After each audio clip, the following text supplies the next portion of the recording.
Live from Memorial University, St. John's, Newfoundland, it's the 1979 Canadian Senior Men's Basketball Championships.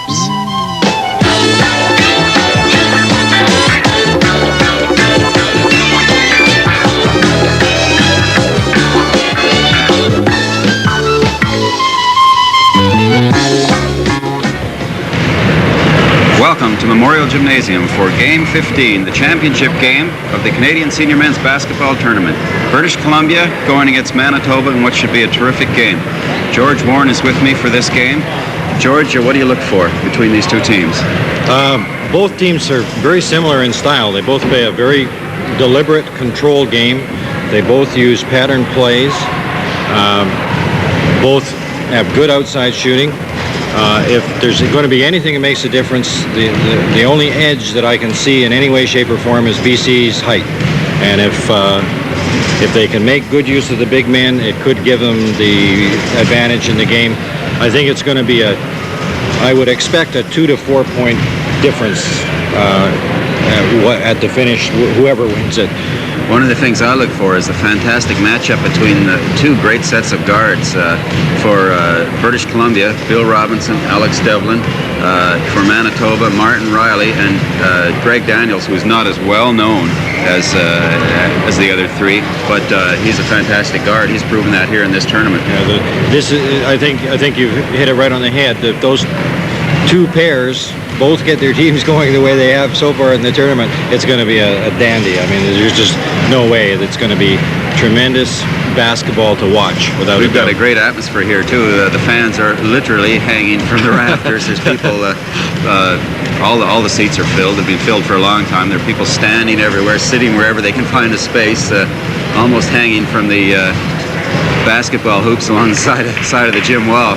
I think it's a credit to the kind of basketball that they've been seeing all week, that the host team not being in the championship game and a crowd like this shows up for the final game.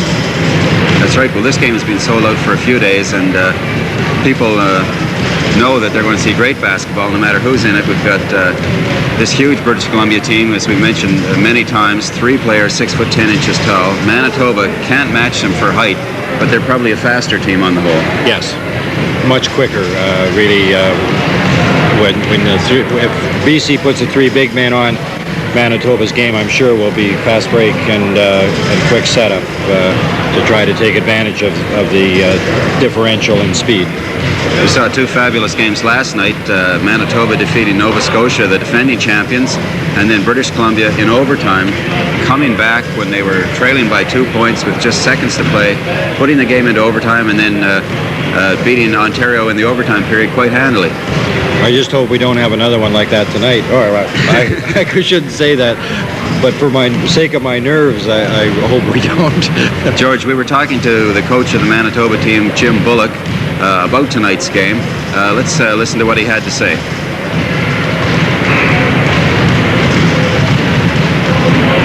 Jim Bullock is the coach of the Manitoba team in the tournament in the championship game tonight. Jim, what do you look for from British Columbia in this game? Well, watching them in the tournament, they seem to want to slow the play down and play a real control game. I think one of their guards apparently hasn't played for a couple of years. He's an excellent ball player at Devlin, but if it's for him, they're slowing the ball down. I'm not sure, but I would think that's what it is for. And possibly some of their bigger players might not like to run as much as some of our players would. You had quite a tough game last night against Nova Scotia. Yeah, that was a very, very tough game. It was a physical game. I thought our fellows played really well. We almost lost control of it with about 3 or 4 minutes to go, but we got it back together and were able to hold on for the win. That was an excellent team, Nova Scotia. Yes. Really, 3 big men, all leapers, good guards. Very strong club. What will you do against BC then? Will you try to speed up the game and try to outrun them? Well, we would like to. We think we're faster than they are. They're definitely bigger than we are. They have two 6'10" starters, and we can't match that up. Hopefully our guards can play with their guards, and I'm sure our big man, if they can't beat their big man on and height, that maybe they can finesse them a bit. So we're going to see two opposing styles essentially tonight then. I would like to see one style, and that would be the quicker game. Okay, Jim, the best of luck to you and your team tonight. Thanks very much. Okay, thank you, Fred. About 2.5 minutes to go now to game time. Perhaps we can just recap what's happened here today.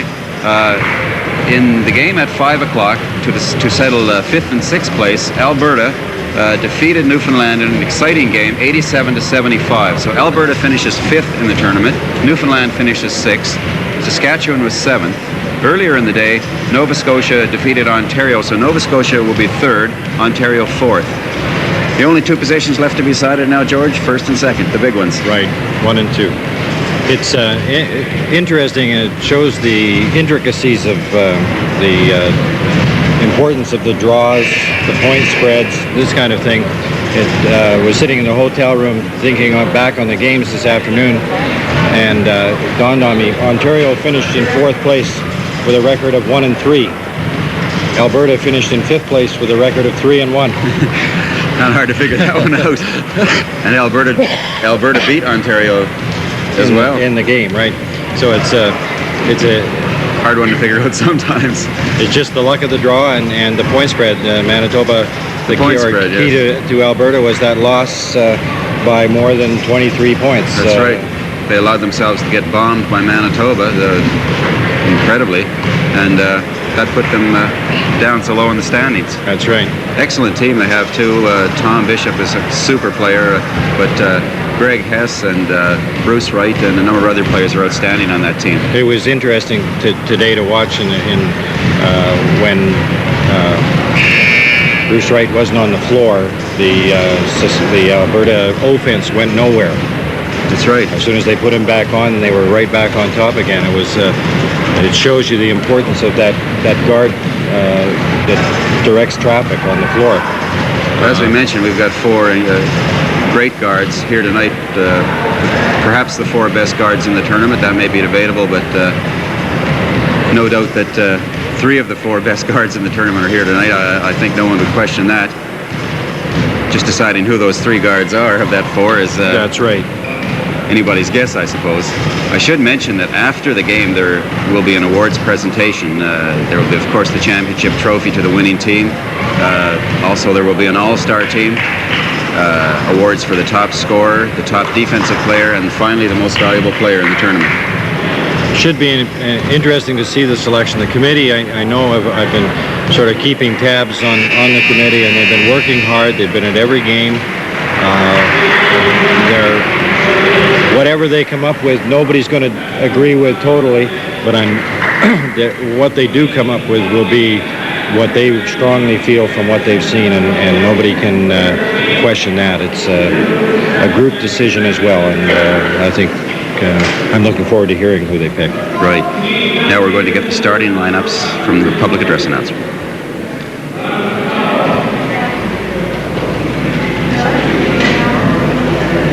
Standing 6'10", wearing number 11, the center, Ken McKenzie.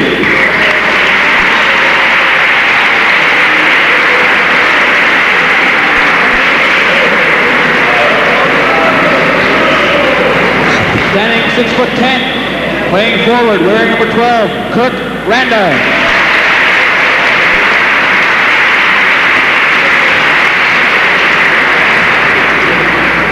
Standing 6'2", playing forward, wearing number 5, Gary Smith.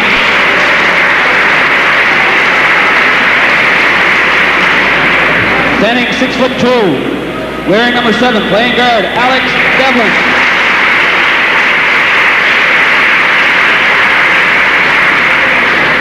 Standing 6 foot, wearing number 8, Billy Robinson.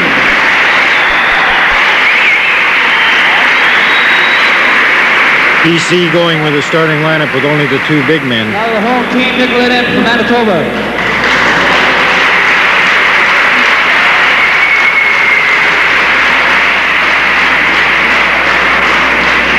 Standing 6'7", wearing number 13, the co-captain, Darryl Rumsey.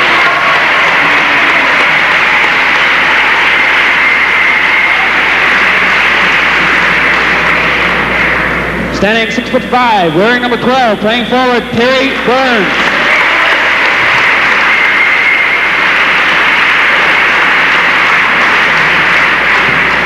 Standing 6'5", wearing number 10, the co-captain, Rick Wax.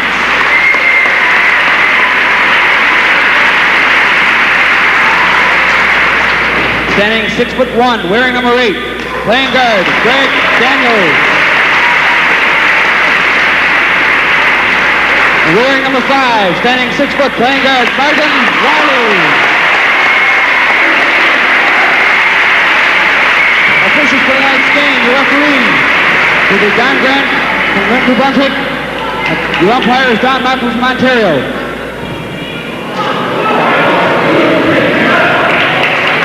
It would appear the crowd's favorites are the Manitoba team, judging by their reactions to the introductions. A few boos for Ken McKenzie there. He was involved in a bit of rough stuff last night. Fans kind of getting on him for it. All set to go now. No doubt about it. I think we have the two best teams meeting in this final. And away we go. Gary Smith for BC.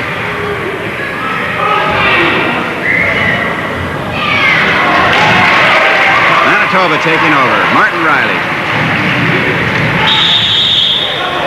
Double dribble. We're probably going to see a few errors right off the bat till they settle down into the rhythm of the game. Alex Devlin with that slow, controlled pace. Kirk Randa, the big 6'10" forward. Short. Terry Burns rebounding.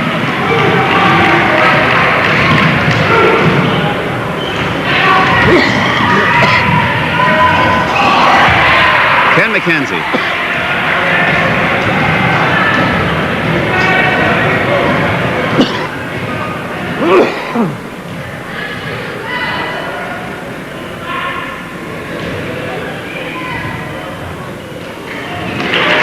If McKenzie maintains defensive board control like he showed on that first play, Manitoba's in for a long night. Kirk Randa now. 2 6'10" men out there for British Columbia. They can really control the boards. Billy Robinson underneath with nowhere to go, just unloading. That shot partially blocked.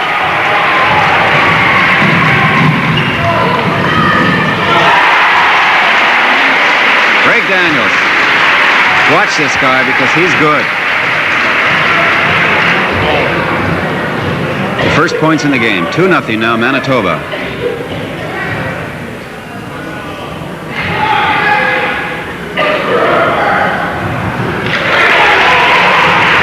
Billy Robinson, kind of a desperation shot. It's Terry Burns.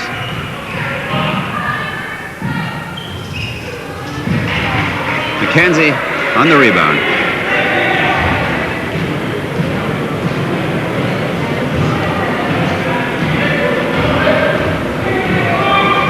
None of BC's shots at this point in time have been good shots at all. Not one. There's the first one. McKenzie has that great twisting jump shot. Tie ball game.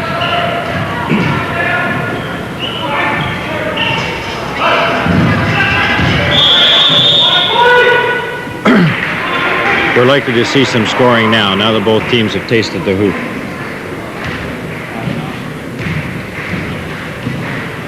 That's Gary Smith.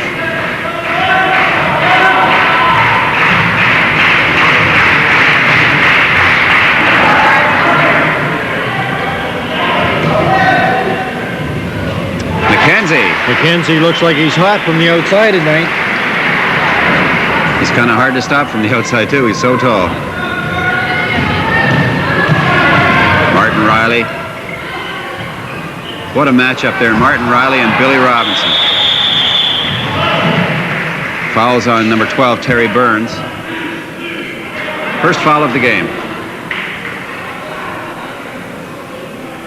As anticipated, both teams are playing the controlled, deliberate ball.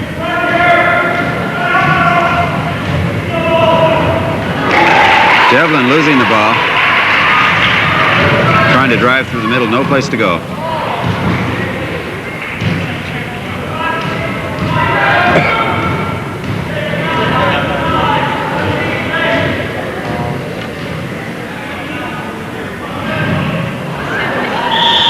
Excellent play, just didn't work out the way they expected.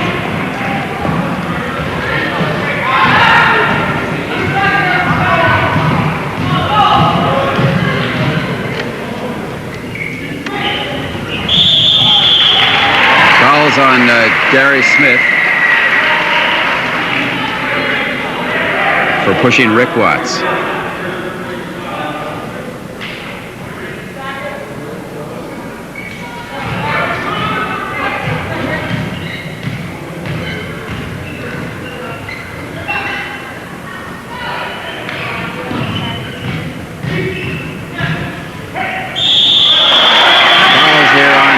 Gary Smith is second in a row now. Rick Watts going to the line. Very tight defensive work at both ends of the floor going on right now. Both teams a little afraid to open up.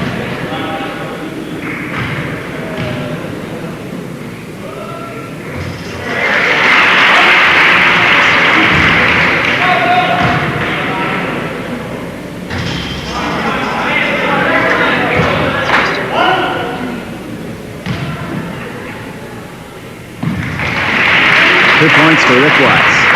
4-4.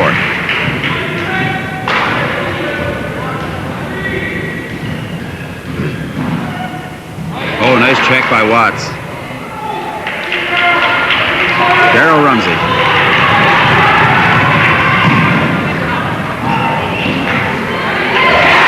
Watts again. 4 points now for him. 6-4 Manitoba.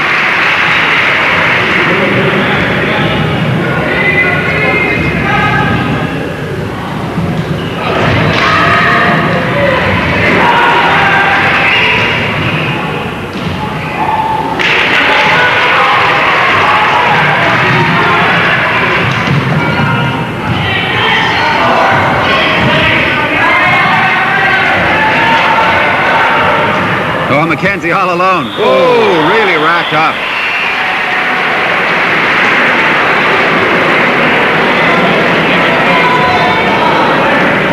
Exciting play down at the far end. Those fans sitting in the end are really taking a chance. If Ken McKenzie should fall on a few of them, we're going to have some fatalities.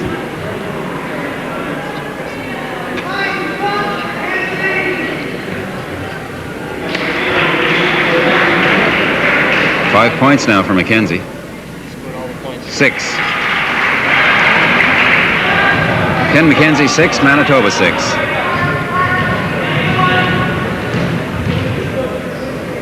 McKenzie's playing strong game so far from both ends.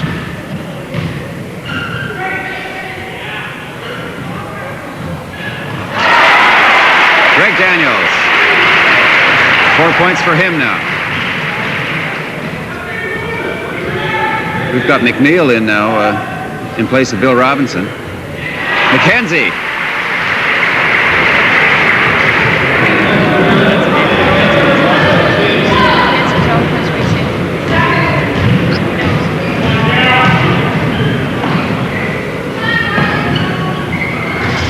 Riley missing. Kirk Randa.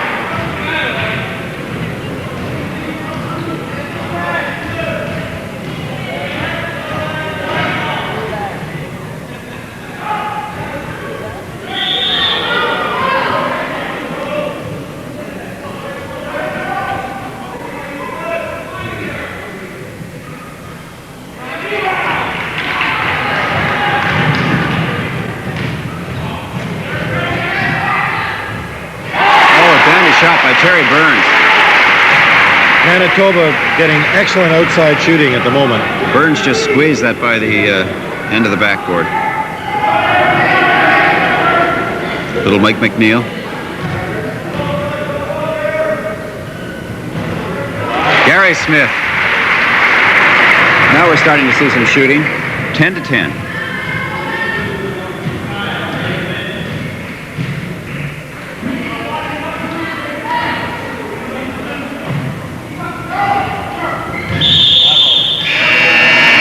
Darrell Rumsey called for traveling. There's that example again of the big man putting the ball on the floor. He's not used to doing it.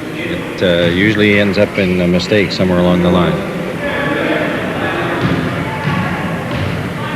Manitoba 4 for 11 from the floor so far.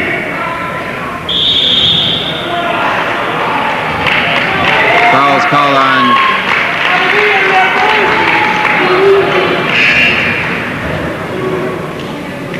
McKenzie.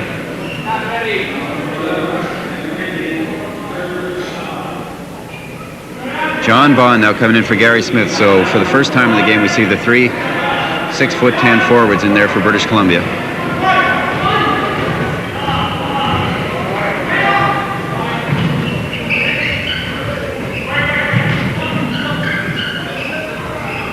Billy Robinson back in the game again.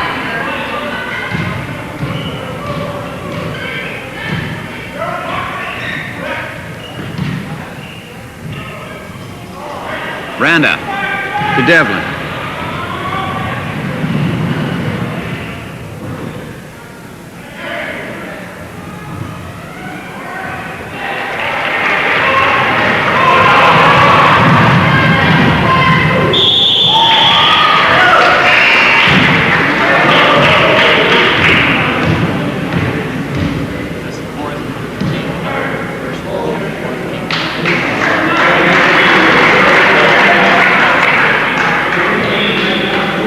Foul on Kirk Randa.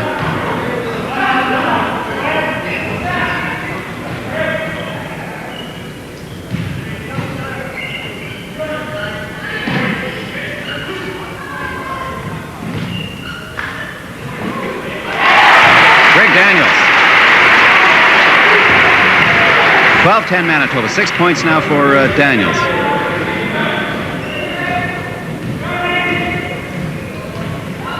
We talked about those 4 guards. So far, Daniels is the only guard to hit a point on either team. McKenzie. What a pileup under the basket.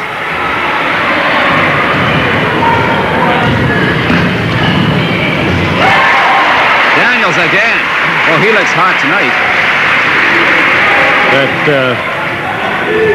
little collision down the other end reminded me of a scene in BC. The piles of logs that you see in the sawmills. Or a mountain, a coast range maybe.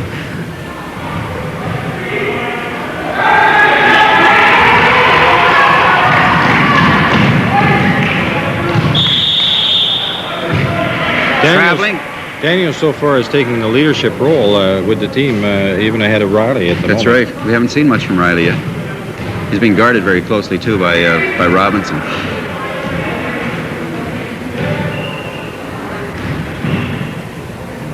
Robinson off on that shot. Oh, good rebounding. Brian Rumsey.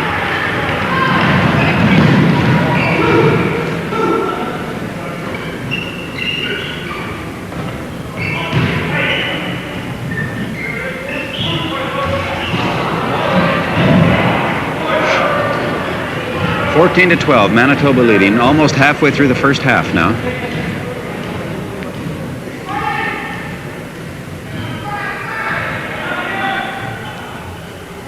Bond getting his own rebound. Oh, missing again.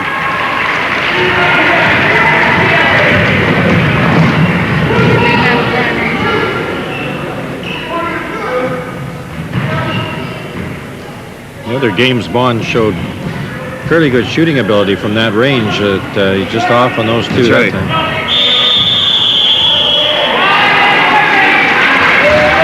That's Darrell Rumsey called for traveling. 2 Rumseys on the floor now. Darrell, number 13, 6'7" forward, and Brian Rumsey, number 11.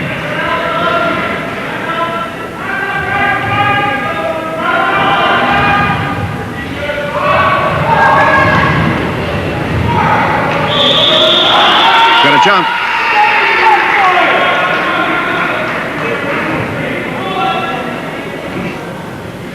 Robinson never quits out there. It doesn't matter whether it's under the offensive board or the defensive boards, he's always in the flow. Surprise move now. Manitoba is bringing out Gary Daniels.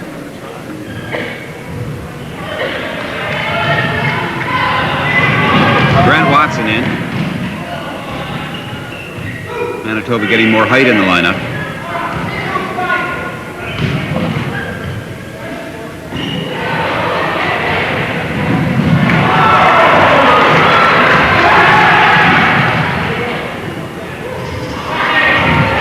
McKenzie and Randa doing an excellent job of switching off on the defense coverage. Oh, excellent drive, Alex Devlin. Shades of the last game. That's right.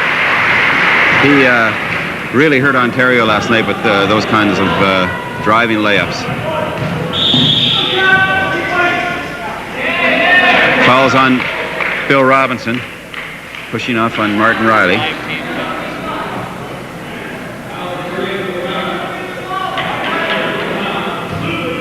No shots on that foul. 14-14 ball game. Both teams playing it very tight.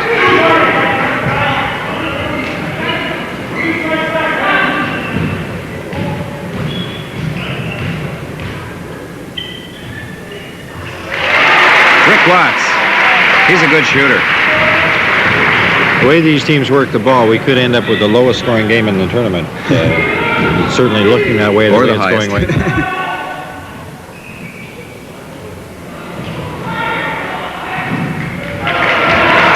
16-14 Manitoba. Martin Riley bringing the ball up.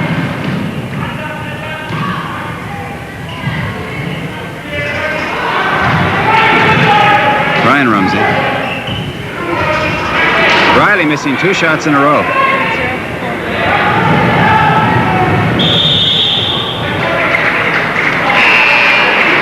Foul is called on Martin Riley for bumping into Bill Robinson. It's the 3rd team foul for Manitoba. They're a long ways from the bonus situation.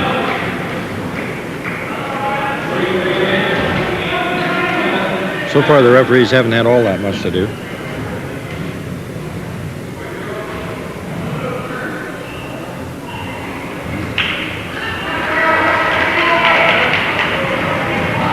Shooting is not being impressive.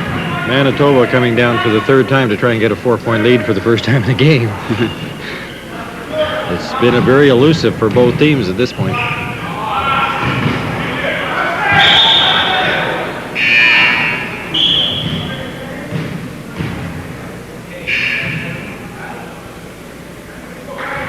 And it looks like we have a timeout.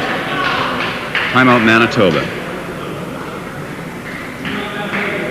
Well, so far we're going to try to get into that team huddle down there. George, great. let's see if we can listen and hear what What's happening, Jim Bullock guys? has to say. We're getting the boards really well. In our fast break, we're having 3 guys down on one side. We're not spreading out our break, and we're not patient enough on our shots. They're taking about 20 seconds to shoot the ball up. We're getting the thing up in about 5. We're forcing our shots, okay? Hiring guys. Yeah, we can break them. But what we've done is we've turned that ball over. We could be up 20 points right now on turnovers and bad shots, okay? We've got them in the palm of our hands, and we just take advantage of our chances. Okay? Good shots. Everybody's been rushing. All right, let's go, guys. Come on now.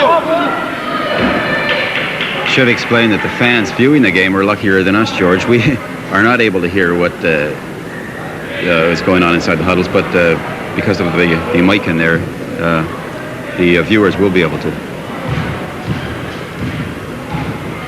It's always interesting to get into a huddle with the coach and find out what he's saying firsthand, so you can see whether the team executes what he's requested. Gary Smith hitting quickly for British Columbia. Tying the game once again. 16-16 now. 7 minutes and 33 seconds left in the half.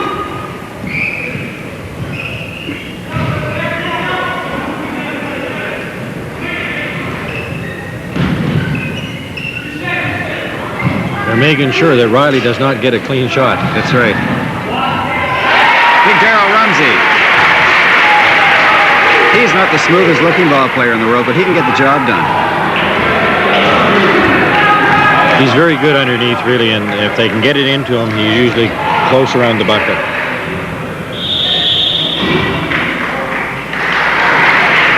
Fouls on number 8, Greg Daniels.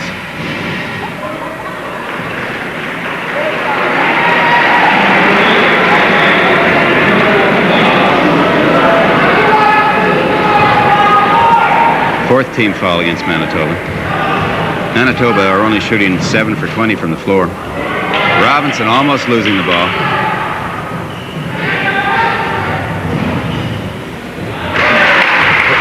Good inside move by Smith that time. So far, the battle of the guards, Riley has certainly got it over Robinson at the moment.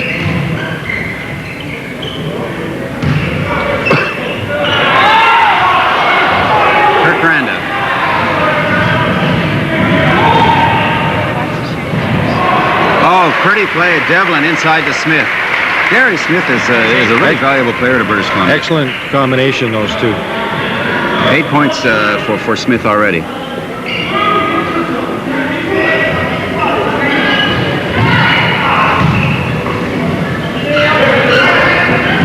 From the scoring point of view, BC seems to be much stronger scoring-wise when Smith is in there than when the taller third forward is. Yes, he's the threat all the time. He's really more like a third guard. That's right, yes. McKenzie now hitting 22, 18, British Columbia. 10 points for McKenzie. Martin Riley yet to score a point in this game. Same is true of Bill Robinson.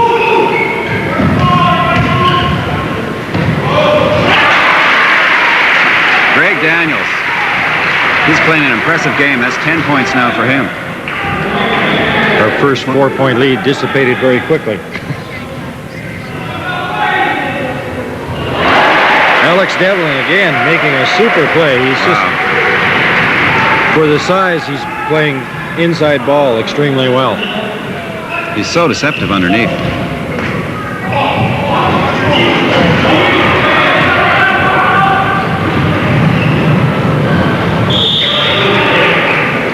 Robinson tried to lob that long lead pass underneath to McKenzie, but it was just too far. 4:51. There's the score. Less than 5 minutes to go now to halftime. Watson replaced by Rumsey on the substitution there.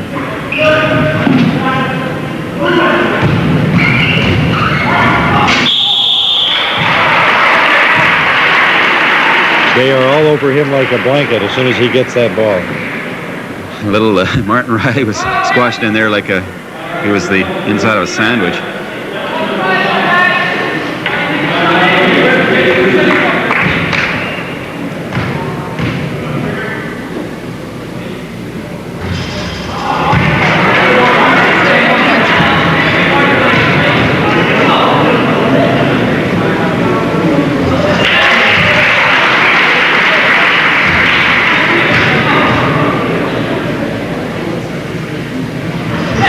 Points for Martin Riley.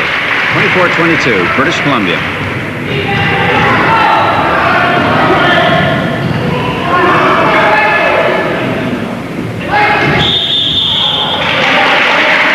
Traveling call. I can't believe the number of traveling calls we've been getting in this tournament. Don't expect that from players of this caliber. Don't usually get so many from the guards. The big men, quite often it happens, but we're getting it from all sides. That's right. You know, the smaller guards are also doing it. Strange to see someone like Devlin getting called on it.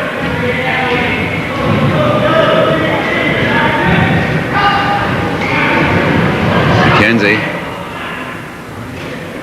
That was another example of the big man putting the ball on the floor again.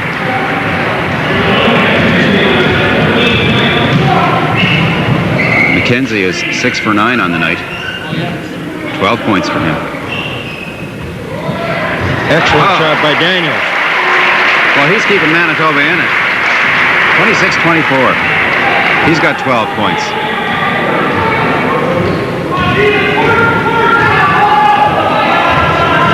They're going to have a hard job overlooking Greg Daniels for the All-Star Awards if he keeps up playing like this. There's another man they're going to have to look at pretty close, too, is Devlin. That's true.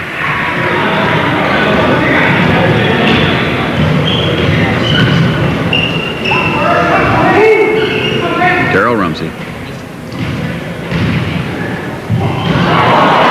Another Nice mental pass. error. Nice pass by Daniels, but unfortunately no one there.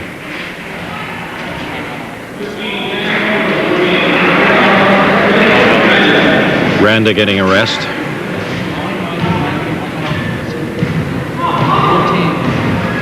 BC loses absolutely nothing in height with that replacement.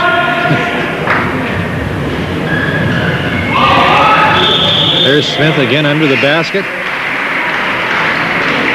He's a real hustler. Timeout Manitoba. This time, George, we're going to see if we can get inside the British Columbia huddle. Wow. This time we get the ball, change sides, okay? And let Janie post up on this side, what we did this morning. All right? On this morning. So let Jan post up on this right-hand side of the key. And then pop it into him from the side here. If you can get it from the side, and you get that turnaround, all right? Or you can straight up over this guy. So I want you to try it this first time right now, okay? So you go to the opposite side then, Mackie, okay? Oh, let's go. All right, let's go. Good defense. Keep going. Come on, Al. Get the board. Let's go.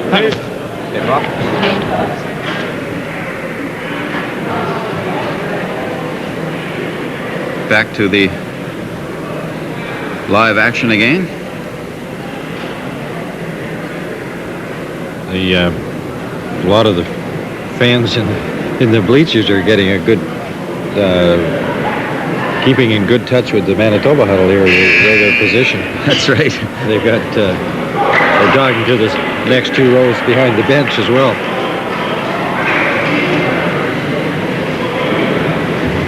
Yes, it's a very intimate sort of situation there. Virtually like being on the team.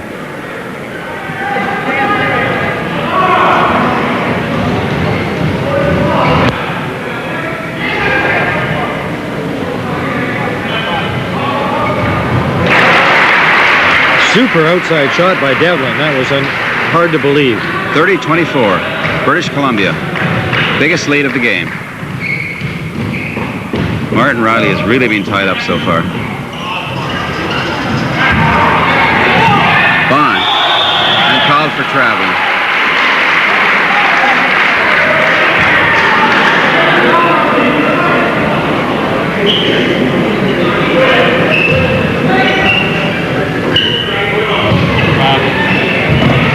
Oh, super play. I didn't think he could get up over McKenzie. When he did his pivot, he moved back at the same time, which gave him the angle over top.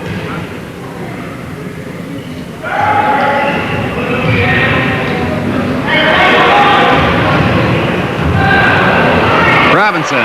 Finally, Robinson gets on the board. He had to change direction in mid-flight there, too, in order to do it.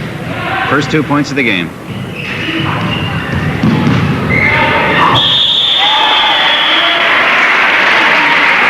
You got to admire the courage of Martin Riley to go in there and challenge those big guys. He'll get foul shots for it.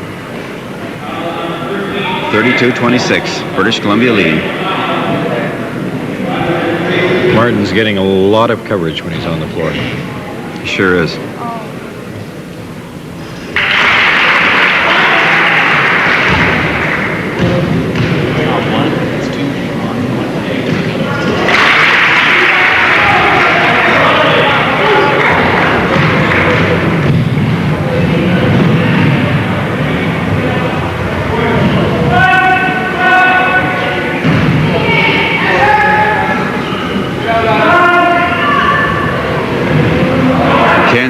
Shooting.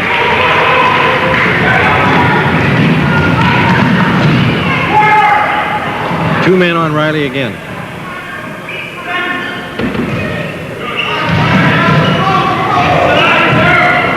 Rumsey. 32-30 now. 1 minute to go in the first half. British Columbia with a narrow 2-point lead. Darryl Rumsey beginning to make up his mind he's going to go to the hoop, and he's doing it. Yes, sir.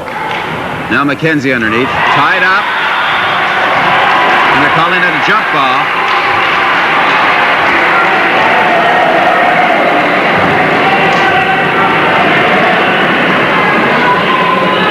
Looked like sure 2 points for McKenzie there when he hauled down that rebound underneath.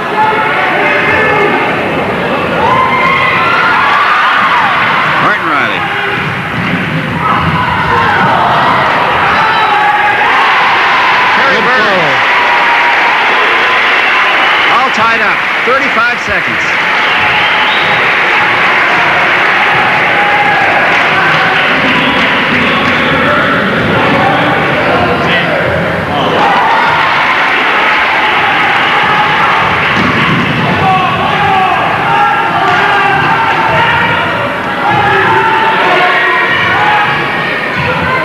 Seconds now. Manitoba taking the lead. 5 seconds. BC's going to have to hurry if they want a shot. 1 second.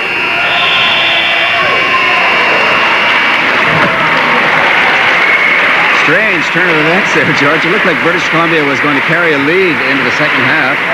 And I think that's the problem. I think they thought so too. Martin Riley started to come to life there, started to drive underneath and drew some fouls and scored a basket. Yes, BC led up on their defense, and you just can't do that against a team like Manitoba. Sure can't. Let's just take a look at the first half statistics now. Martin Riley, 6 points. Greg Daniels, 12, big man for them. Rick Watts, 6.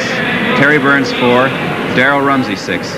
And for British Columbia, 8 points from Alex Devlin, 8 from Gary Smith, 14 from Ken McKenzie, and 2 only from Bill Robinson. We've got an interview now with the president of the Canadian Amateur Basketball Association, Frank Butler. Let's listen to that now. Frank Butler of Memorial University and president of the Canadian Amateur Basketball Association. Frank, well, the tournament's almost over now. Has it been an unqualified success? You know, to say the least, it's been a tremendous success, and that's very indicative of the kind of fan support that basketball in Newfoundland has gotten for these championships. I guess particularly, you know, from all aspects, where you see so many fans here, you see such good talent. The facility was excellent from the player standpoint. The organization, the host organization behind the whole championship was just superb. There's no question about it in my mind. There's not one person here should complain about the performance, and let alone the organization aspect of it. It's just an asset to basketball in Newfoundland. I've heard nothing but good comments from the players, commenting on the fan support, first of all, is the thing they always mention, and the hospitality here. And also, I've also heard good comments on the quality of the floor. I think the players found it a good floor to play on. Yeah, well, I suppose it's because the floor is now, I guess, about 18 years old, and but it's a well-preserved facility, and the floor is good. I know I teach in here. I'm in here pretty well every single day with my team, and of course with professional classes, and it has never bothered me. And being a heavy guy, I suppose I should be worried about shin splints and things of that nature. No, it's an excellent facility, and you know, the atmosphere. It's only unfortunate we just can't jam another couple of thousand people in here. Well, you'd certainly sell the tickets tonight for sure if there was room for them. Well, what is the outcome of a tournament like this, Frank, in terms of the development and encouragement of basketball in Newfoundland? Well, you know, the fact that, I suppose one thing, I should acknowledge the fact that the Memorial University educational television system of doing the games and producing them live in the St. John's area, I've heard so many people acknowledge that fact and just suggest that it's something that should have happened a long time ago. Well, we can only get these championships here on not on a regular basis, but it's sort of a cycle that happens across the nation. Everybody that I've spoken to would suggest that it's enhanced the game, to say the least. I know from a player-coach standpoint, a lot of people have come to me and said it's good to see so many other big guys. I suppose you'd use the term freaks, and I say that, you know, with quotations, because they are very, very big athletes, and the talent has just been superb. And there's been a tremendous amount of depth on each of the teams. So with that kind of a thing, and the officiating being so good as well, it has nothing.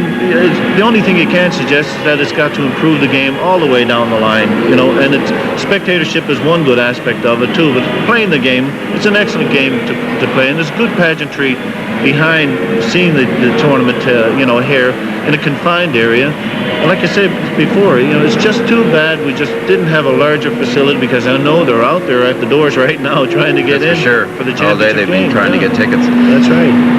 St. John's, I think, is developing quite a good reputation with the Canadian Amateur Basketball Association. This is the third national tournament now in 2 years, and I think the attendance has been great at all three tournaments, and they've all been very successful. Well, you know, I suppose that we don't get that opportunity to see that many talented teams to come through. You know, we are on the eastern neck of the country. We did have the national team here a few years ago. For example, it was on a regatta night, the day of the regatta, and I recall that evening very, very well. This facility was just jam-packed just for an exhibition game. So the people do like the game of basketball. They do like the pageantry that goes with the tall players and the aspect of it. And to me, it's just great support to see that the sport only has one way to go, and that's up. There's tremendous organization in the city area. You know, there are many, many leagues playing here, and of course, with basketball in Newfoundland, most of the executive being centered around the St. John's area, that certainly has helped. There's been just tremendous support from the volunteers to make this a tremendous championship. I guess if we just go back 2 summers ago and think about the Canada Summer Games and the kinds of volunteer support that's gone through there, well, we're seeing it again at just a smaller magnitude, you know, and it's just fantastic, Fred. I'm going to put you on the spot now. We're not going to be running this interview until halftime, but we're taping it before the championship game has started. Who are you predicting to win? I thought you might do that to me. Well, it's very difficult to say. With the Manitoba team, there's tremendous depth in terms of speed and desire. With the British Columbia team, there's a lot of talent there in terms of national team exposure. I think we're going to be in for a good basketball game. If you want me to come out with a prediction, just let you know that the president can be wrong. I would speculate. I think because of British Columbia's experience, we may see them as the favorite. I stand corrected. I want to let you know, Craig. Okay, well, I'll go on the spot with you, and I'll say British Columbia, too. Good man. Okay, Frank, thanks very much. Thank you very much. Congratulations on a good tournament. Thank you.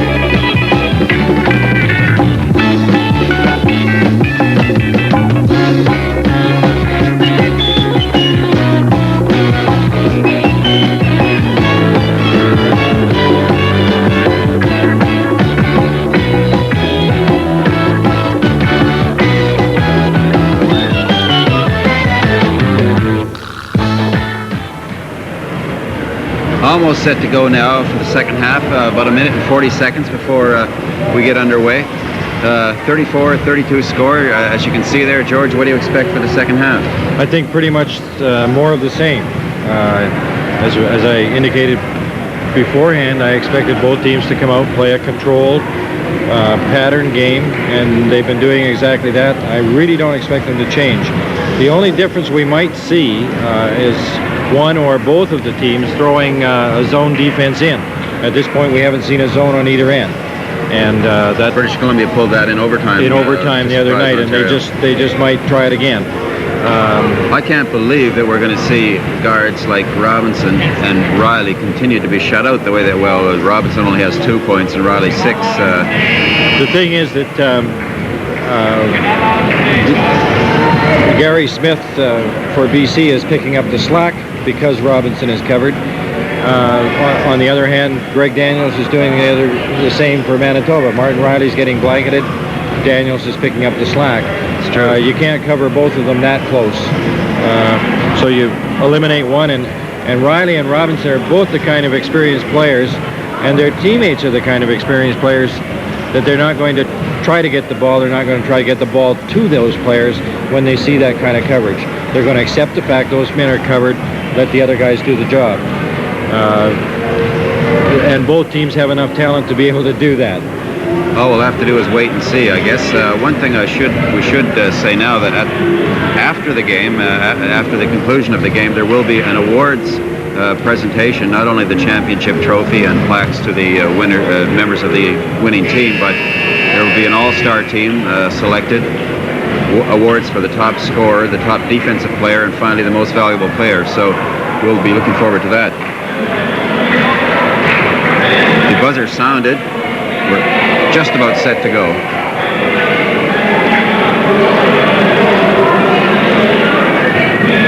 An enthusiastic crowd here in the Memorial University Gymnasium.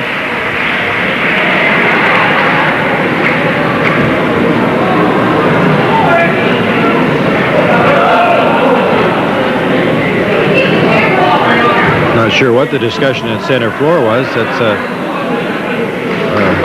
an unusual circumstance at the beginning of the second half, unless they were just exchanging pleasantries. I'm not sure. The same starting lineup as began the game for both teams.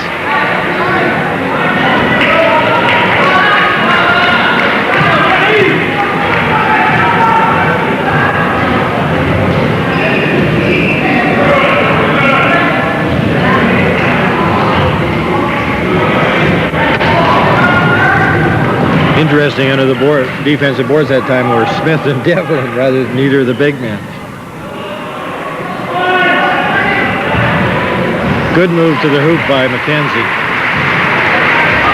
Avoided contact very nicely.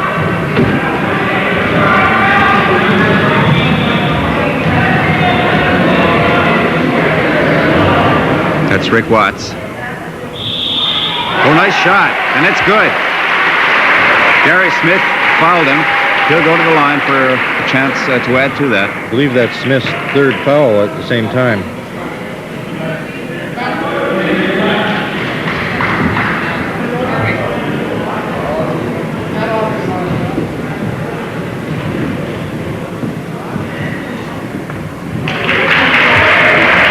Those 37-34, Manitoba. Those three-point plays can really hurt you. BC's going to have to watch. They don't give up too many of those.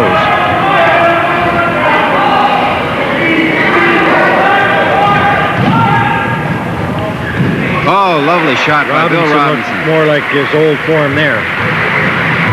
Can't keep a good man down forever.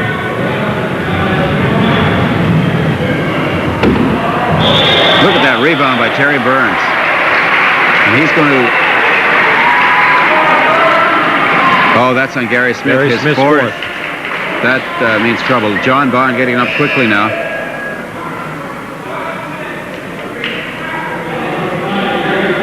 John Bond now in for Gary Smith.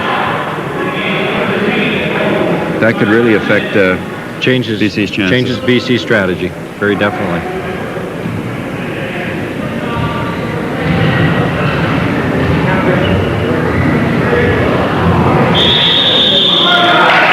Jump ball. Certainly changed the status under the backboards. They had their big man in there that time.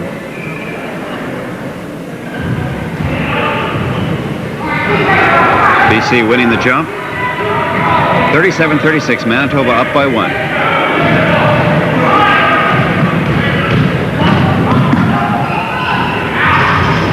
McKenzie. Oh, great tip by Kirk Randa. He was up right above the hoop. Right in the right place at the right time that time. Timed his jump perfectly. The matchup with Riley and Robinson is really beginning to build now. Both of them are forcing the other into mistakes. It's a real confrontation. McKenzie. Nice tip by McKenzie. They're getting control of the offensive boards now, and that's going to make a big difference. 40-37. British Columbia now moves into a three-point lead. Watch Daniels. Oh, good block what a block by McKenzie. Excellent block. Robinson.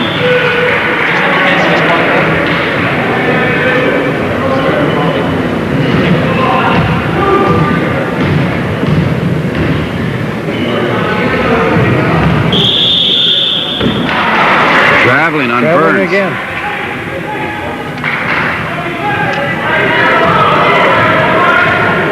Early in the second half, the championship game.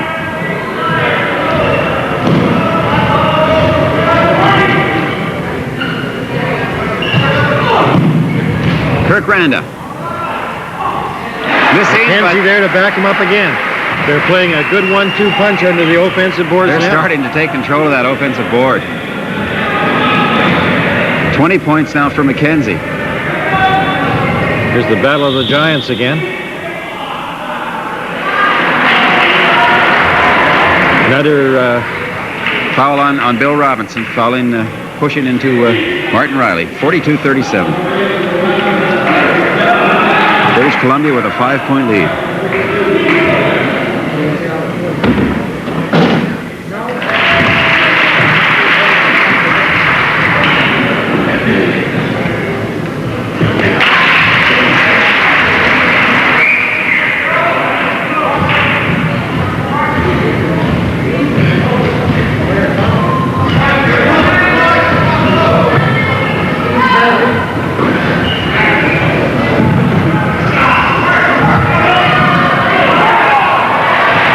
Out there to pick up that ball.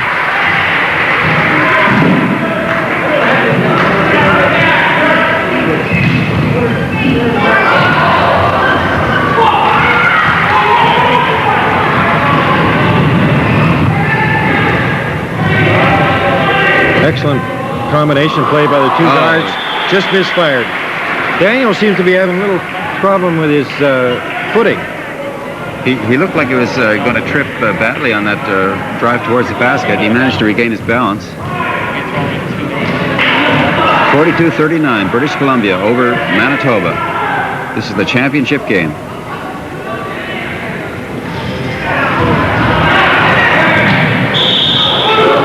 Manitoba preparing to send Grant Watson in. Substitution, Grant Watson in for Terry Burns.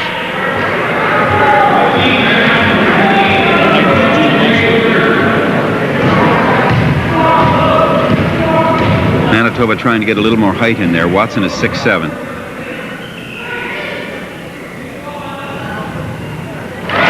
Daniels is really hot from the corners. 14 points for him now. That was a good example of the set play that I was speaking about, that BC and Manitoba both run. Robinson really missing on that jump shot.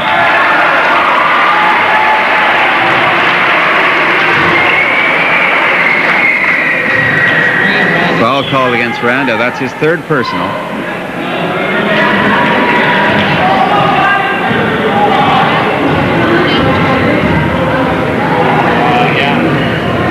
Same play, different personnel.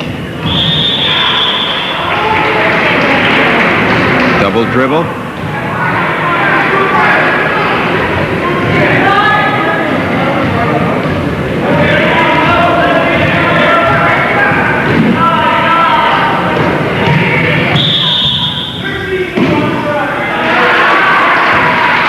Calls against Darrell Rumsey.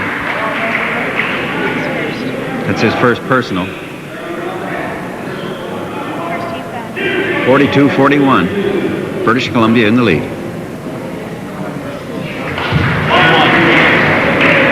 21 points now for Mackenzie. And one more.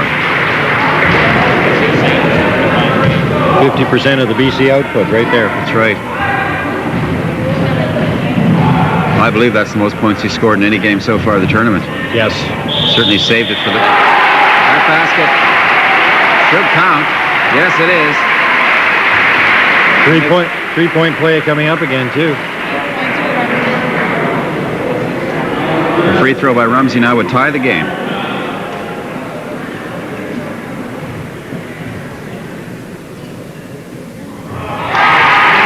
That's 9 points for Darrell Rumsey.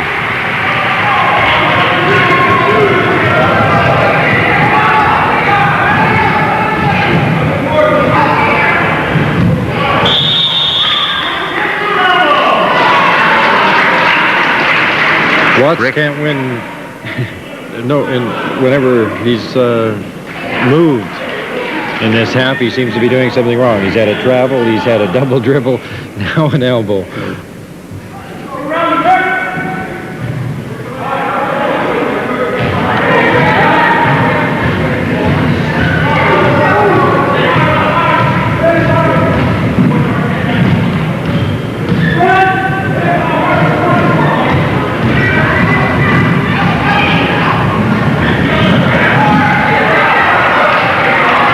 Robertson really off on that shot.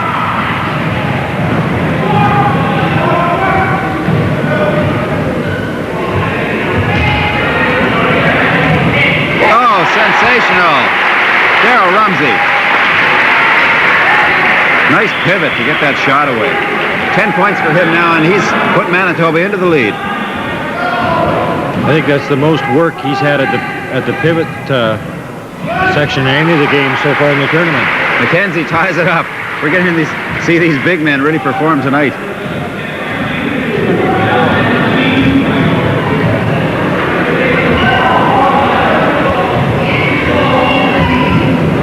Watts hitting. 48-46, Manitoba.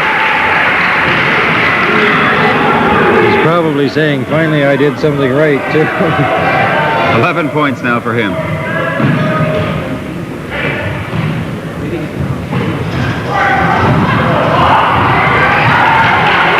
Watts taking in that rebound.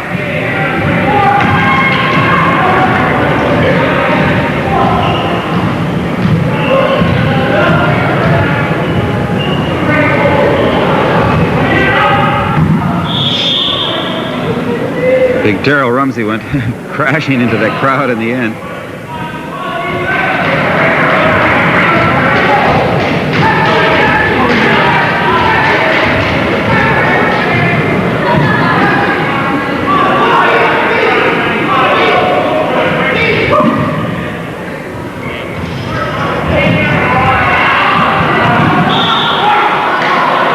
It's going to be a white ball, British Columbia ball. Rumsey blocked McKenzie out from under the backboard very nicely that time.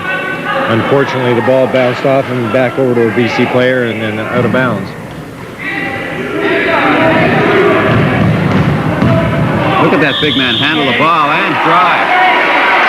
No basket. They're calling the foul on McKenzie.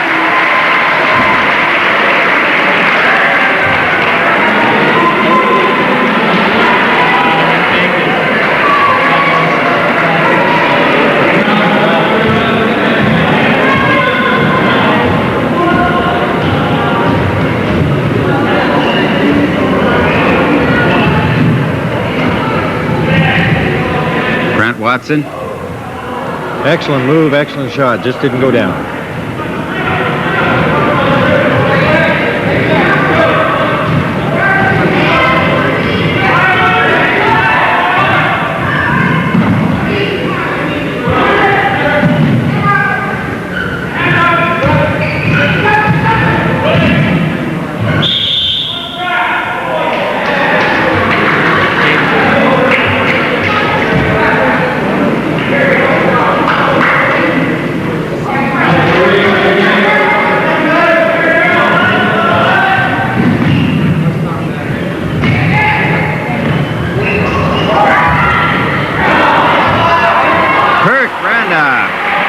Sheer perseverance to get that bucket.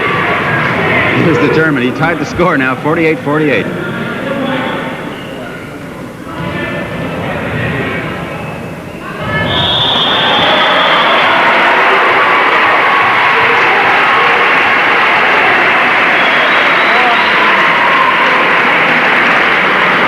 Four on McKenzie. To get McKenzie in trouble and BC's in trouble, I would say. That's for sure, because he's been their big scorer. Now we're going to see Rick Kazanowski come in for the first time in the game. There's the score. McKenzie has been incredible for BC all night. He's scored 24 points.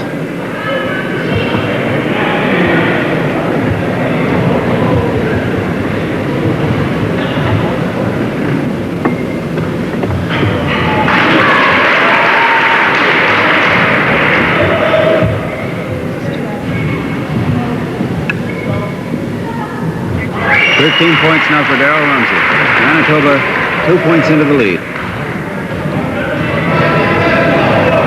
With Smith and McKenzie both in foul trouble for BC, Manitoba are really putting the squeeze on them.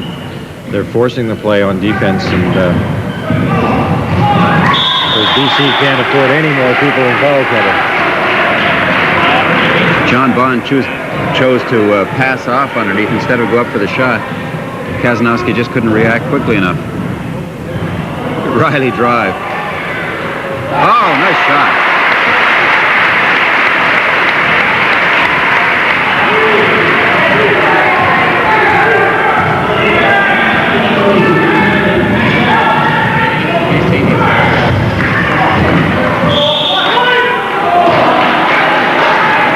It'll be BC ball.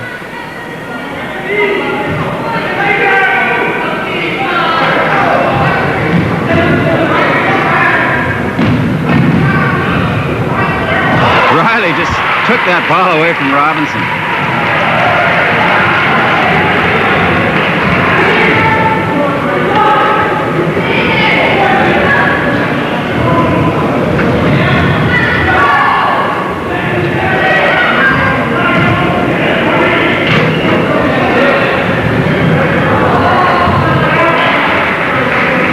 Randa on the rebound. Good defensive move by Bond. He didn't touch the ball. He didn't stop the shot. But when you have a player his size lunging at you like that, it makes you think when you're letting the ball go, and it can change a good shot to a bad shot very easily.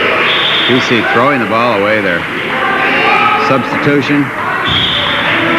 Timeout. BC. They were beginning to get disorganized, and I think a coach was a smart move on the part of the coach to call that timeout. If nothing else, but to give them a little breather and let them relax a bit. I think we're going to get inside that huddle now, too. Be patient with it, eh? We can still get the 30 seconds. We still get the, yeah? Inside, outside. Go 1-4. Move that ball. 1-4. Let's Get 1-4, get the entry. Okay. Then fill those spots and get the rotation going and move into the ball, and we wait for the right shot. Come Okay? on, guys. Don't let up on defense. All right, that's right. And the defense has And go to the boards. Come on, guys. Okay, guys. Here's where we open up the ball here. Here's where Right we pull now. them out, guys. Leave them right Gotta get 'em behind. now. Go open city. Okay. All right. Come on now. It's got to be. Let's go. Come on, guys. Come on now. 1, 2, 3, Nicolet. Getting set to go here again. 4-point lead for Manitoba, 52-48. The lead has been changing hands all through this game, George. It's one of the things that's really made it an exciting game. Right. This is the biggest lead in the game for Manitoba at any point.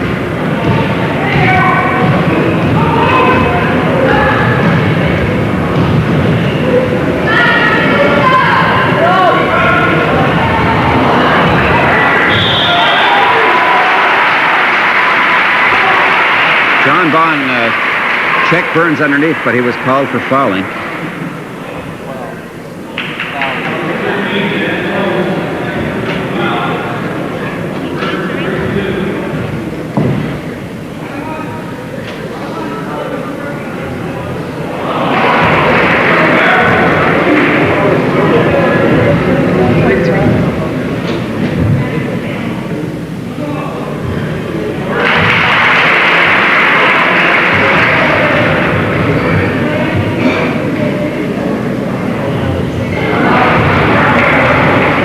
Only hitting on 1 for 3.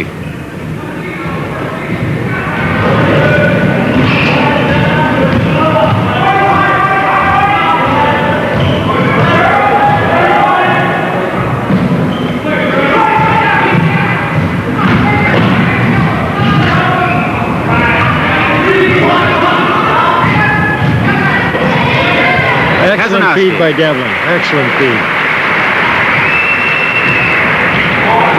He just kept dribbling and looking. He finally found his man.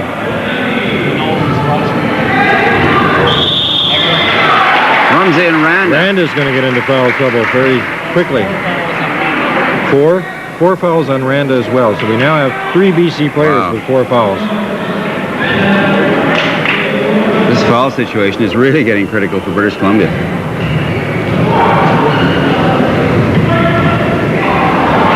Excellent check by Devlin. Just super.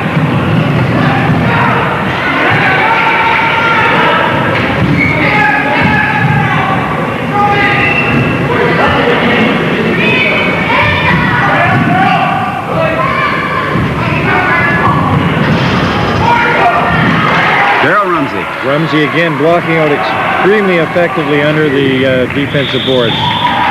Oh, and Kazanowski is called there. 10 team fouls now in BC, and They get three players in foul trouble and get into the bonus, and it's going to be a rough row. Still 9 minutes to play. That could cost them a lot of points from here on in.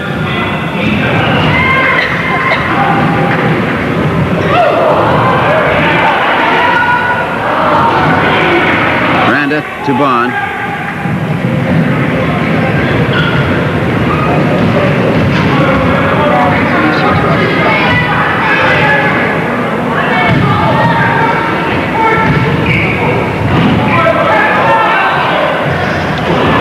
Kazanowski in and out. 53-50 the score. Manitoba leading. Substitutions now. McKenzie coming back in. McKenzie and Rick Watts for Manitoba.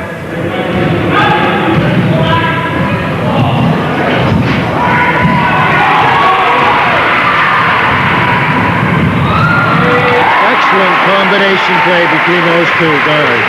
Two flashy Manitoba guards.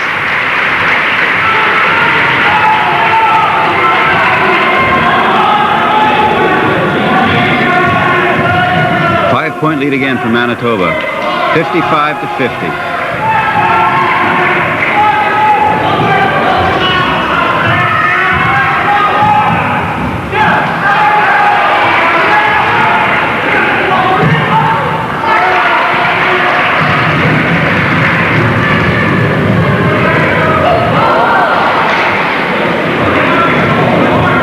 Manitoba had made that shot, or they would have taken a very commanding lead in this game. But not for most games, but for this game, a commanding lead.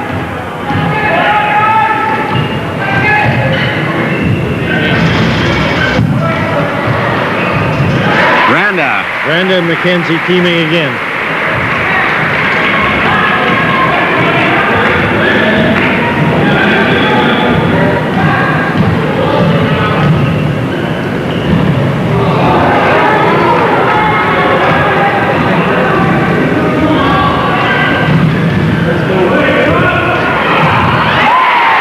Follow on his own shot by Rumsey. I think we're going to see the ball going into Rumsey quite a bit now to see if he can draw that fifth foul on either Randa or McKenzie.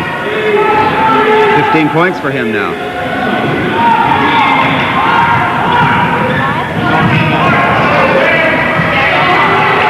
There's Watts.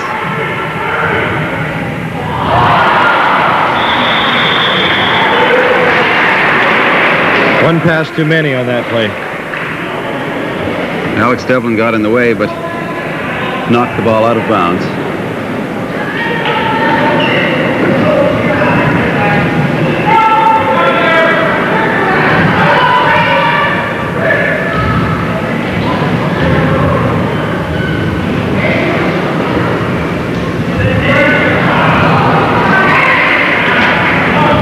Kazanowski for BC. Kazanowski has actually played quite steady ball since he came on. Guess we haven't seen Smith for a long time now.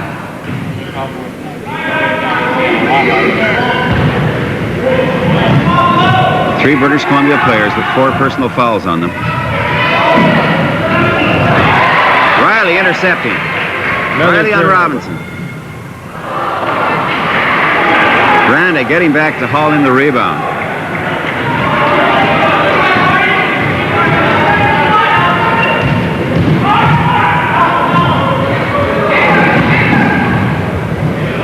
Billy Robinson. 57-54. 6 points now for Robinson in the game. 5:35 left in regulation time. We had an overtime game last night. It's entirely possible we could have one again tonight. Daniel shot in and out. Substitutions. Here comes Smith.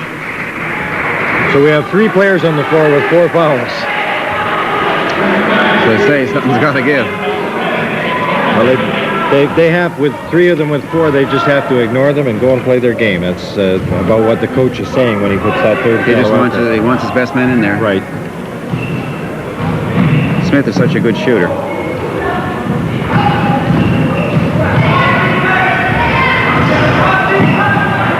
Look at Robinson fighting inside.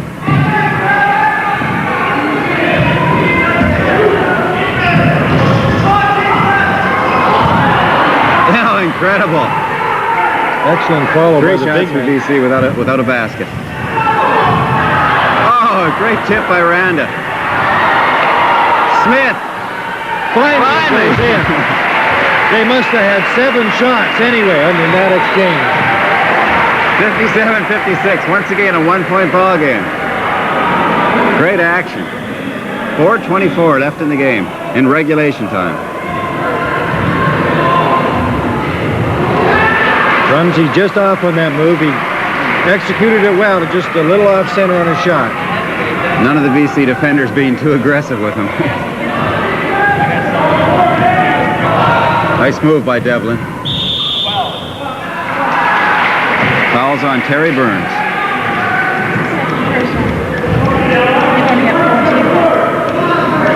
It's interesting that we've gone more than 5 minutes with BC with 4 men in foul trouble and still have not had a foul out.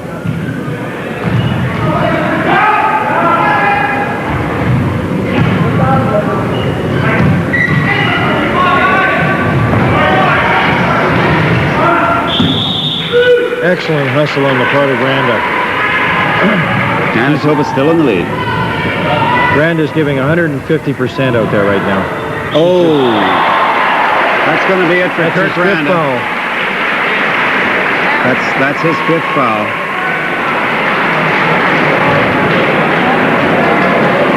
Now that 4th foul situation in relation to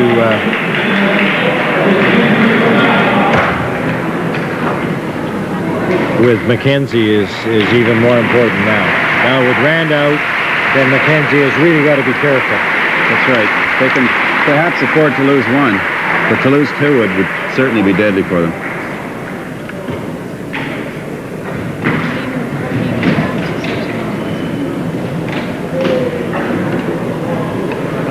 Looks like I don't know if there's been an official timeout call. No, there's no timeout.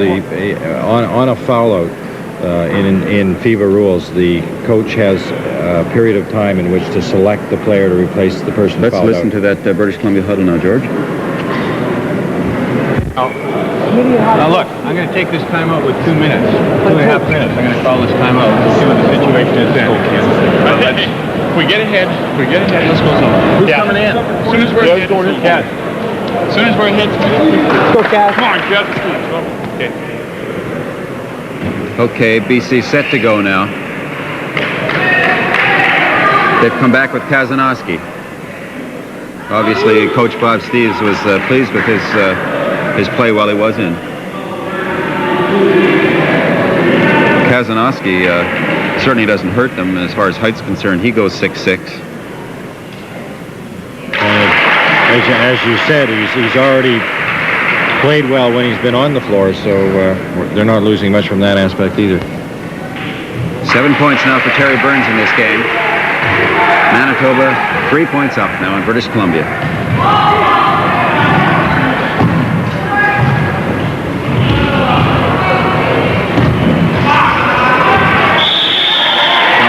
Excellent hustle on the part of Smith going up under the boards like that. He was inside of Watts, but Watts a bit taller.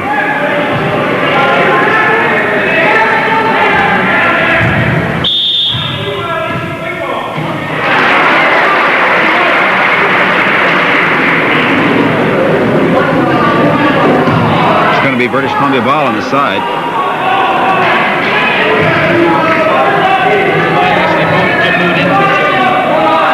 Referee charging that the Manitoba player moved in too soon on that jump. Smith, British Columbia shooting has gone cold here.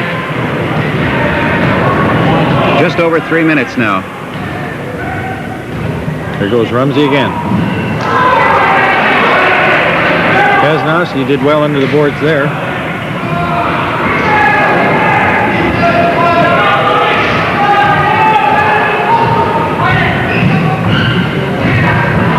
That underhand feed by Devlin didn't work. Kazanowski wasn't expecting it.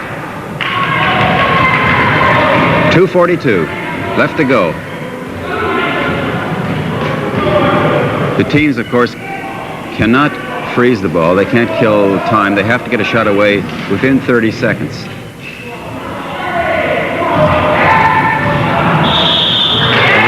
Right now, Manitoba are using every one of their 30 seconds whenever they can. Calls on Robinson. That's right. Now Manitoba is in the bonus position. They'll be shooting on this foul. Let's listen in on the Manitoba team bench now. Okay. All right. We'll still have to look for changes here, eh? They might come out with a little pressure. They do run the 1-3-1 that we did this morning. If it's just man pressure, we just clear, eh? Okay. But if we run the 1-3-1, and remember you can do it on the sides too, as well as on the end, eh? And remember that the guy that doesn't get the ball and the three that are coming down, everybody turns. And we go right on the break. We all move for the ball. Yep. You all have and come that you want it. Especially on the boards. If they're only short, we got to go after. All right. We got to take our time and get good shots. We got to keep going to the hole. Go after. That's right. Yep. Keep playing at them. You don't let up. They're in bonus. We got to keep going. Let's go. George, when you said this may be the lowest scoring game of the tournament, looks like you might have hit the nail right on the head. 59-56 now. Only 2:25 left in regulation play. Yeah, both teams use their full value of time on the 30-second clock. It's part of their strategy, and when you get that, then you're usually in for a low-scoring game.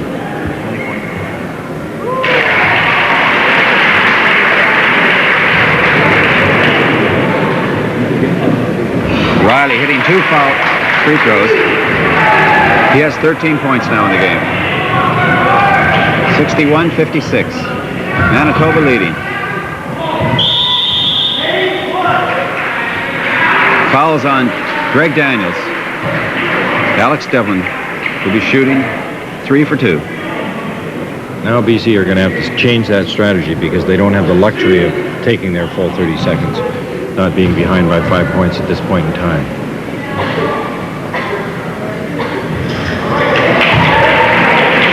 Well, we saw what happened last night.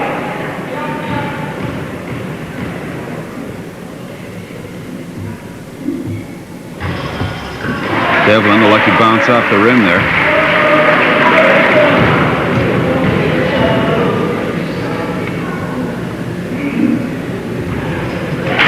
.58, 3 points. Manitoba up. 2:10. Now Manitoba will kill as much as the 30 seconds.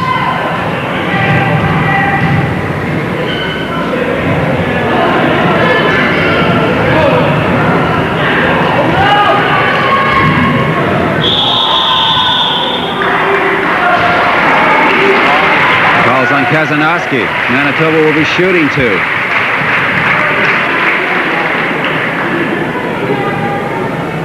That's what's considered a bad foul at this point in time.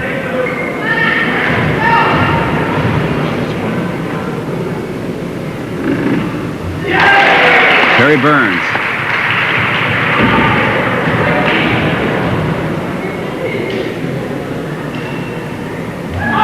Hitting 2, 63. 5-point lead again now for Manitoba.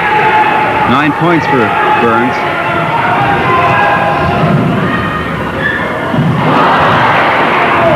Kazanowski finally on his second perseverance. Chance. 63-60. 140 remaining. BC's got to go after the ball. They have to get that ball back. They can't afford to let Manitoba use up the time clock.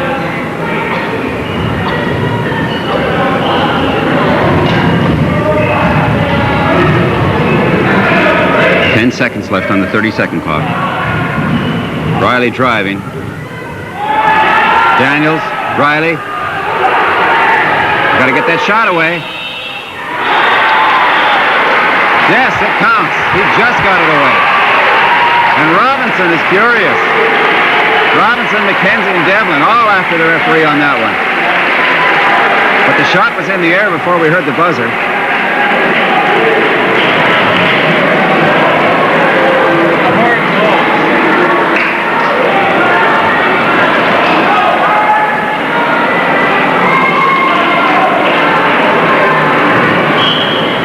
Riley getting in on the discussion down there.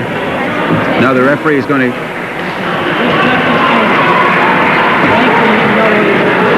referee coming to the scorer's bench. Manitoba players clapping their hands, so it looks like they're going to get that basket, George. Yeah, the rule is very clear. As long as, in the judgment of the referee, the ball is in the air when the buzzer sounds, it is still a shot. It's not a shot if the ball is on the hand of the shooter when the buzzer goes. Well, clearly the ball was.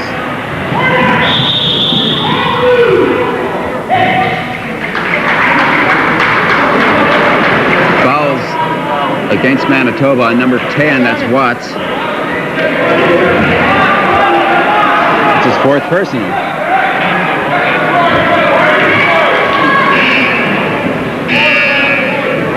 I felt myself that the referee's call was a correct call. Yes. It's a judgmental call. Somebody has to make that judgment.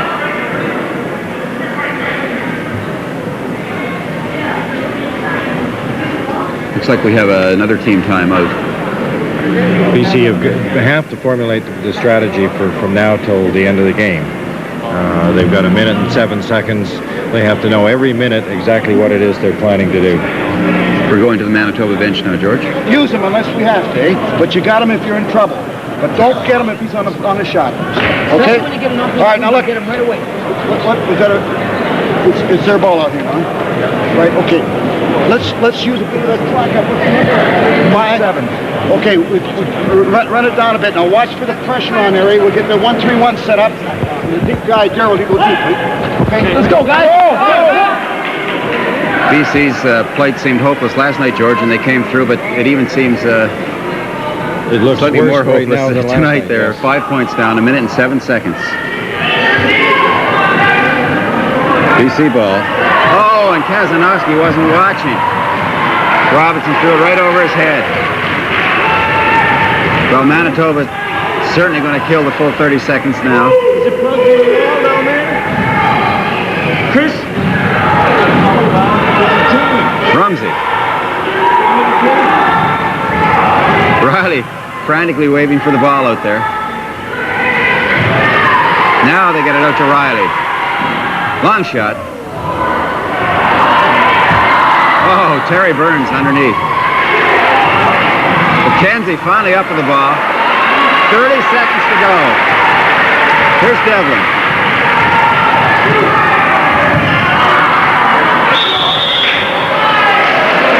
Fouls on Martin Riley. 22 seconds left. Manitoba up by 5. Ken McKenzie to the line. Coach Bob Steves of British Columbia pacing there, along with Mike McNeil. Problem for BC is being in that bonus situation. They can't afford to foul, and they need possession of the ball.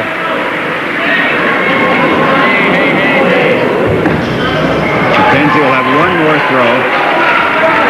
He's got to get this, and then BC has to get the ball again. 22 seconds remaining. Oh, he missed. Rumsey. Oh, Terry Burns all by himself. This should put the game on ice. There it is, all over. 12 seconds to go. Manitoba up by 6. McKenzie hits it. 5 seconds left now. Way down. Burns again. It's all over. Manitoba is the champion. Excellent game. Well played. Great game. Jubilation on the floor by the Manitoba team. George, we're going to cut away now for 2 minutes and return quickly for the award ceremonies. We'll be right back. Okay, we're back now for the presentation of awards. The reason we had to cut away is because we're sending tapes out to other cable stations around Newfoundland, also to Winnipeg, Calgary, and Halifax, and we had to make a tape change there in order to get the awards presentations. But we're back. The Memorial Gymnasium is packed to the rafters, as we said before. Standing room only, people crowded all around the sidelines. Jubilant Manitoba team celebrating their victory. And out on the floor now, the awards table being set up with the huge Montreal Cup, a trophy that dates back to 1926, presented annually to the best basketball team in Canada, the best senior men's basketball team in Canada, at least. This year, it will go to Manitoba to Nicolet Inn of Winnipeg, Manitoba. Georgia was quite an exciting wrap-up to that game. Fitting championship game. Certainly was. It was a close, hard-fought contest all the way. Good, solid basketball. Good, controlled basketball. Some excellent matchups under the boards, out in the perimeter. You couldn't have asked for any more than what we saw. It wasn't really a high-scoring game. It was a well-played game. I was impressed with some of the unsung players. For instance, Darryl Rumsey, who is a big man, but doesn't get near the acclaim that some of the other big men get, like McKenzie and Jamie Russell, people like that. He's not a smooth-looking player, but gosh, he chipped in with about 15 points there tonight for Manitoba. He was fighting all the way. He had to check people like McKenzie and Randa and so on underneath the basket. I thought he just did a great job. Yeah, no, he impressed me very definitely in the Manitoba, as one of the better ones in the Manitoba lineup throughout the game. He did get 15 points. That is the correct total on him. I don't know what his rebound total was, but he fought the whole game. Here's the PA announcer.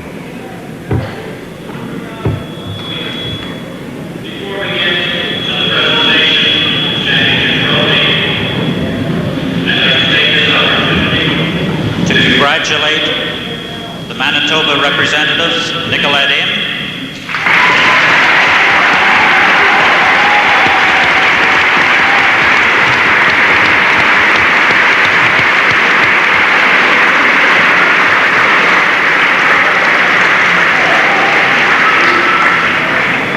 congratulate the British Columbia representatives, Fraser Valley Bullets,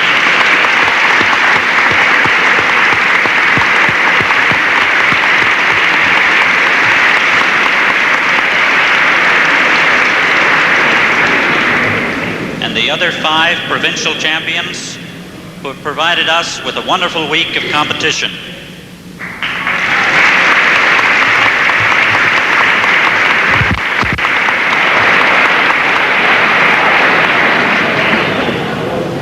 I would like to take this opportunity to thank 2 very special groups who've contributed mightily to the success of this tournament. First of all, the many, many volunteers whose tireless efforts and long hours have ensured our success.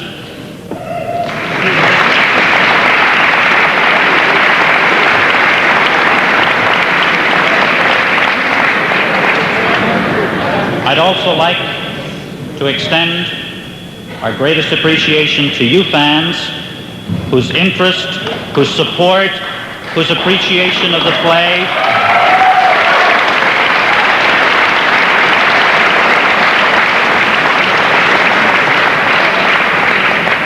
I would like you to know that the players have, on many occasions throughout the week, expressed their appreciation for your cheers and your confidence and your congratulations. Thank you for being so wonderful.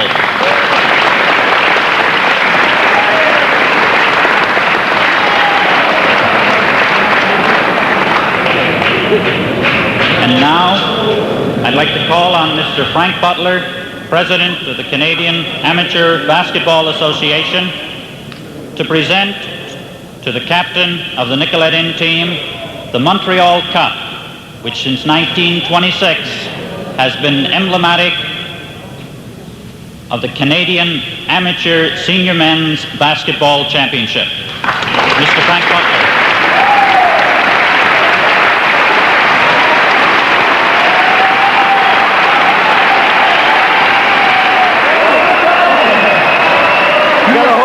Take it off. Congratulations, guys. All right, there it is.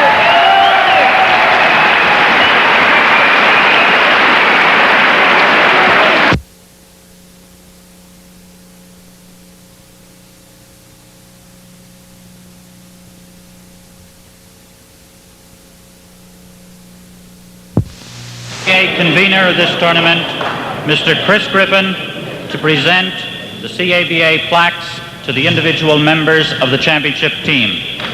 Would you please step forward as I call your name? Kevin Block.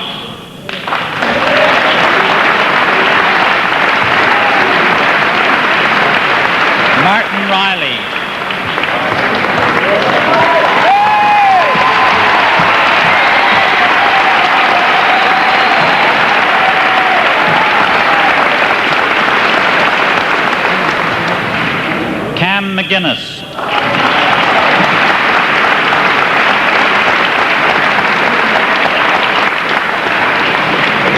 Randy Cassano.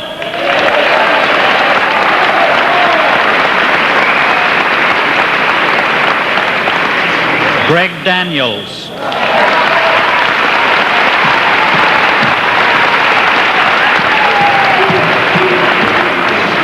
Don Maskey.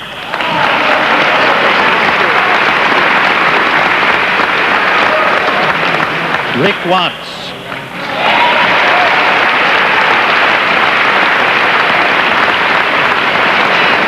Brian Rumsey.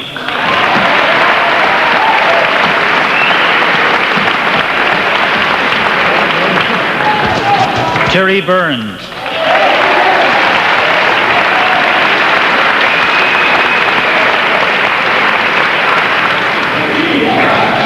Ray McCall.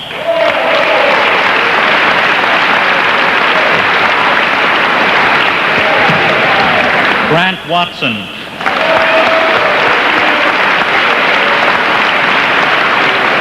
Darrell Rumsey.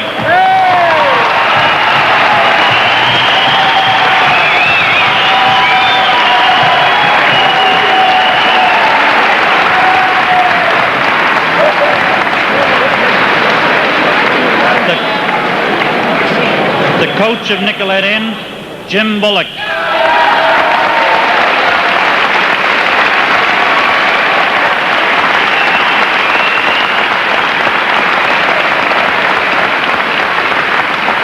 Assistant coach, John Lewin.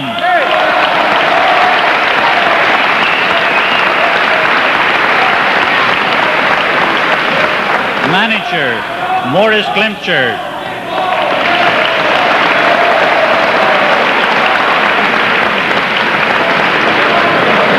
Trainer, Andy Morris.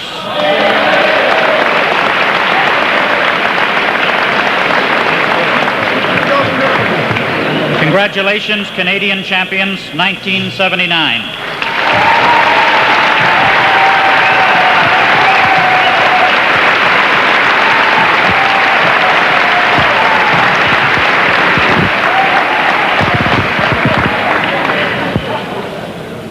And now, ladies and gentlemen, Basketball Newfoundland would like to take this opportunity to honor some of the individual stars of the tournament. An all-star team composed of 2 forwards, center, and 2 guards has been selected by a committee. I'd like to call on the chairperson of this tournament, Angela King, to come forward and present the All-Star Awards.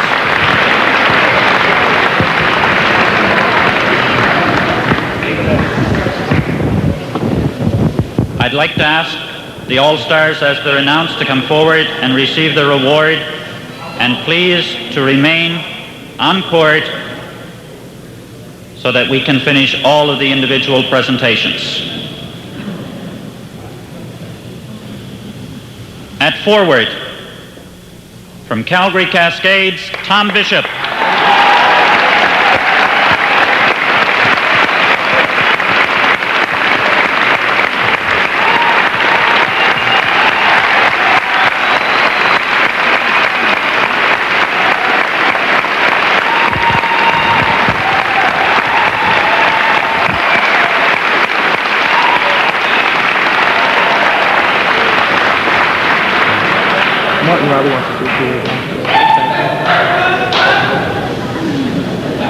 At forward, from Fraser Valley Bullets, Kurt Randa.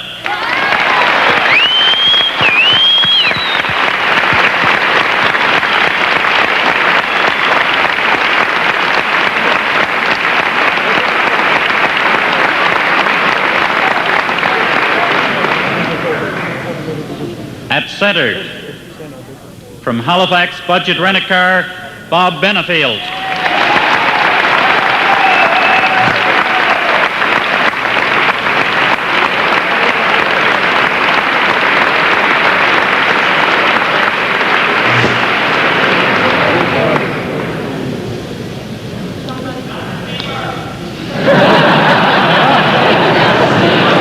that the award gets to Nova Scotia. At guard, from Fraser Valley Bullets, Alec Devlin.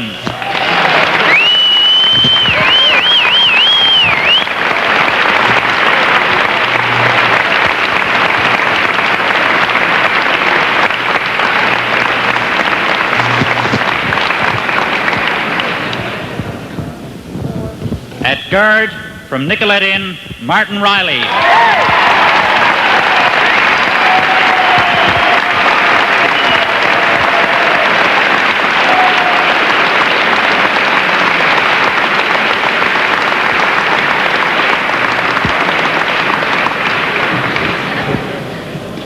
And now the top scorer award goes to Calgary Cascades, Tom Bishop.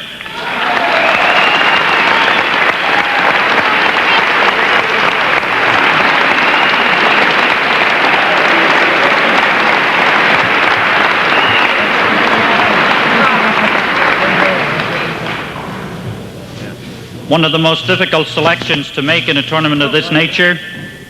The top defensive player, Fraser Valley Bullets, Kurt Randa.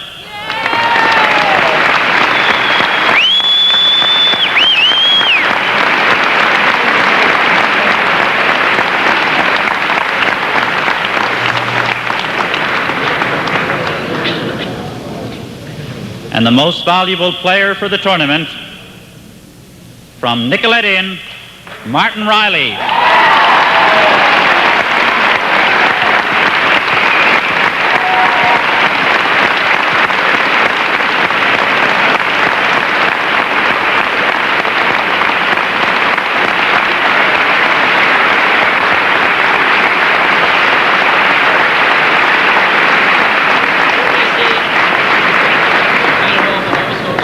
The official sponsor of the Basketball Newfoundland programs is Labatt Breweries. And Labatt Breweries would like to make a special presentation to the individual stars of the tournament. We'd ask the representative of Labatt Breweries to come forward, please. Mr. Mike Buse. Mr. Mike Buse of Labatt's will present travel bags and souvenir T-shirts to the members of the All-Star team and the individual award winners.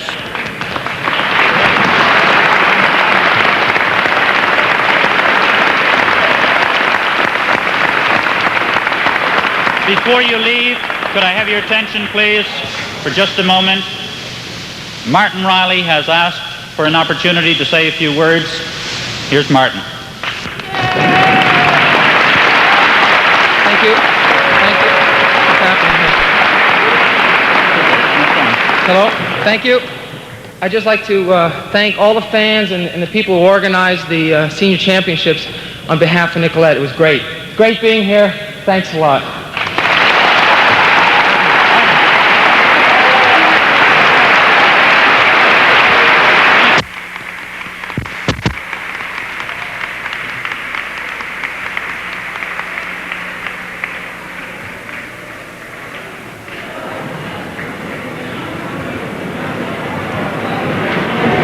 Well, there we have it, George.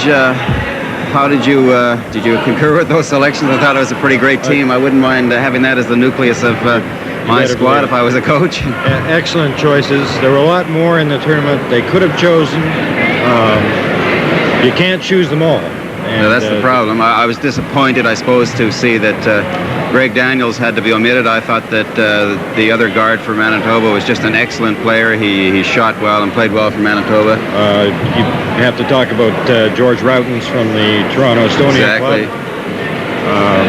So many great players. Excellent players all the way through the tournament. I think they made some very good decisions, and I certainly have no quarrel with any of their selections. I think the committee is to be commended for coming up with a team like that, selections like that, out of the myriad of talent that they had to look at. Must have been a terrific time trying to make that determination. Absolutely. Well, that brings a fitting end to to a great tournament. I certainly enjoyed working it. It's the first time that we've done anything like this at ETV, and my first experience at it. a bit hectic for now and then, but by and large, very enjoyable, and it was a great tournament. I enjoyed it from beginning to the end, and sure appreciated your work with us, George. It was nice to meet you and to be able to work with you. I enjoyed the opportunity as well, and thank you very much. I hope we get the opportunity again sometime. Hope so too. Thanks, George. Now I'd just like to mention the people up on the screen there now. Our cameraman, John Smythe, who did an excellent job from center court all tournament. Bill Harris, our technician. Wilton Now, who got some great close-up shots on his camera in the end zone. Albert Johnson, George Gale. George was on that mic inside the huddles there tonight. Austin Green, Ed Wise. Lighting, Bill Harris. Bill was and John Smythe were up stringing lights from the ceiling all week. They did just a terrific job, and they made a great difference to the quality of picture we were able to bring to you. Roger Burry, Randy Moulton, and Cyril Reed performing miracles in the technical end of things. Dave Chafe and Stu Moss responsible for graphics. Statisticians Gloria Brown and Steve Delaney, a couple of students in the SED department who did just a tremendous job. They worked extremely hard. They were here for every game, half an hour before every game and probably half an hour after, and did a flawless job. And producer-director Dave Holloway, who has been working on this for a couple of weeks now, and did a great job all the way through. Dave, good switching. And finally, executive producer Craig McNamara, who did everything else there was to be done, Craig. I guess that most of the things that most of us don't even know, including making all those contacts on the mainland and the tapes. As we said, a lot of these games are going to be going to say Calgary, Winnipeg, Halifax, and as well as across the island. So on behalf of everyone here at ETV Channel 13 and from Memorial Gymnasium, we wish you all a good night. And we'll close on that scene with the Manitoba players getting a souvenir net.